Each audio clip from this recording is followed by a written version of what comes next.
Welcome to ચેતુસ kitchen. તો આજે આપણે ઈડલી બનાવવાના છે। તો ઈડલી બનાવવા માટે આપણે પહેલા બધી તૈયારી કરવી પડે છે।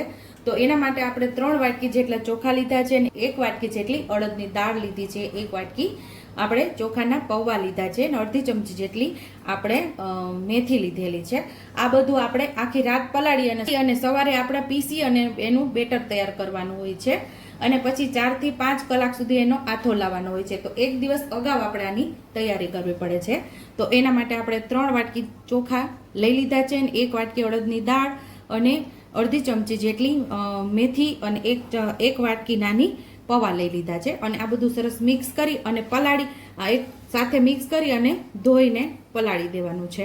અહીંયા આપણે દાળ ચોખા સરસ મિક્સ કરી લીધા છે અને આપણે મેથી પણ ઉપરથી ઉમેરી અને સરસ મિક્સ કરી લેશું અને પૌવા પણ આપણે સાથે મિક્સ કરી લેશું અને આપણે આનું બેટર તૈયાર કરવા માટે ઈડલીનું બેટર તૈયાર કરવા માટે ધોઈ અને સરસ ક્લીન પાણી આવે ત્યાં સુધી ધોવાનું અને પછી આપણે આખી રાત પલાળીને રાખી દેશું। તો હવે આપણે દાળ ને ચોખાને ઉપર સુધી એક આંગળ જેટલું પાણી આવે ને એટલું પાણી ઉમેરી અને આખી રાત સુધી આને પલાળવા દેવાનું અથવા તો 6 થી 7 કલાક તો આને પલાળવા જ દેવાનું।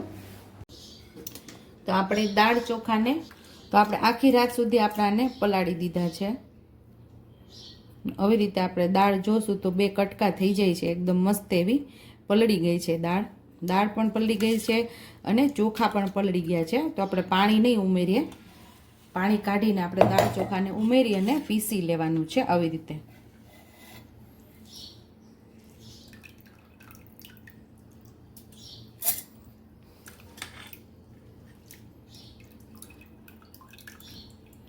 સરસ આપણે આનું બેટર તૈયાર કરી લેશું અને આપણે 2 ચમચી જેટલું દહીં ઉમેરશું। આમ જ આપણે પીસી લેશું।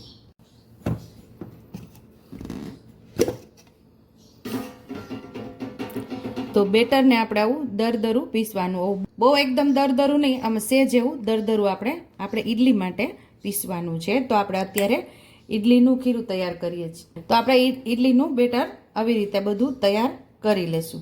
હવે આથો લાવવા માટે આપણે એક સ્ટીલના ડબ્બાની અંદર આપણે આ બેટરને લઈ લેશું અને બધું આવી રીતે પીસી અને ડબ્બો બંધ કરીને ગરમ જગ્યા ઉપર આપણે આને આથો લાવવા મૂકી દઈશું। કારણ કે અત્યારે હમણાં થોડું વરસાદી વાતાવરણ, થોડું ઠંડુ વાતાવરણ થઈ ગયું છે એટલે થોડી વાર લાગે આથો આવતા, એટલે આપણે ગરમ જગ્યા ઉપર આપણે આથો લાવવા રાખી દઈશું। તો ડબ્બો ખોલતા જ એકદમ મસ્ત એવી સુગંધ આવી ગઈ છે, એટલે કે આથો આવી ગયો છે। જુઓ કેવો મસ્ત એવો આથો આવી ગયો છે। હવે આપણે આમાં મીઠું ઉમેરી દઈશું।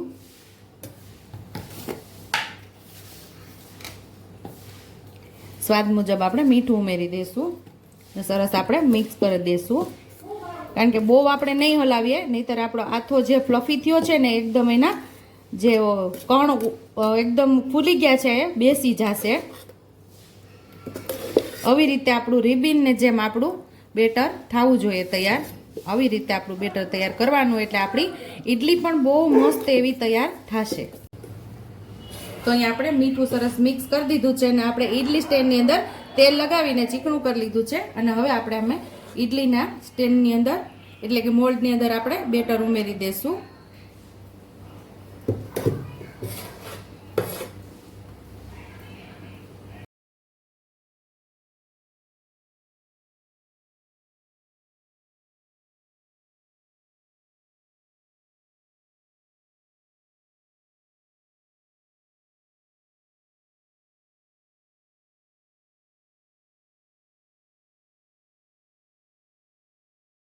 તો હવે ઈડલી સ્ટેન્ડની અંદર આપણે સ્ટીમ થવા રાખી દેવાનું છે। તો આવી રીતે 2 ડીશ ઉપર નીચે આપણે રાખી દેવાની છે, બીજી ડીશ પણ સેમ એ જ રીતે આપણે ભરી લેશું। તો બંને ડીશને આપણે સ્ટીમ થવા 12 મિનિટ સુધી રાખી દઈશું। તો 12 મિનિટ સુધી આપણે એને સ્ટીમ થવા દેવાનું છે। અહીંયા આપણી ઈડલી 12 મિનિટથી સ્ટીમ થાય છે, તો આપણે ખોલીને જોઈ લેશું। દેખાતા જ તમને લાગશે કે મસ્ત એવી આપણી ઈડલી પાકી ગઈ છે, છતાં પણ આપણે તો આપણું ચાકુ એકદમ સરસ ક્લીન આવે છે તો સમજવાનું આપણી ઈડલી તૈયાર થઈ ગઈ છે.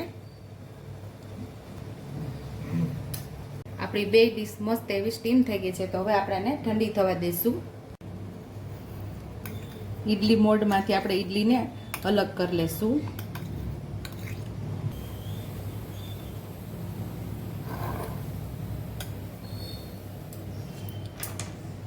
કેવી મસ્ત એવી ઈડલી આપણી તૈયાર થઈ છે, એકદમ સ્પોન્જી, એકદમ સોફ્ટ.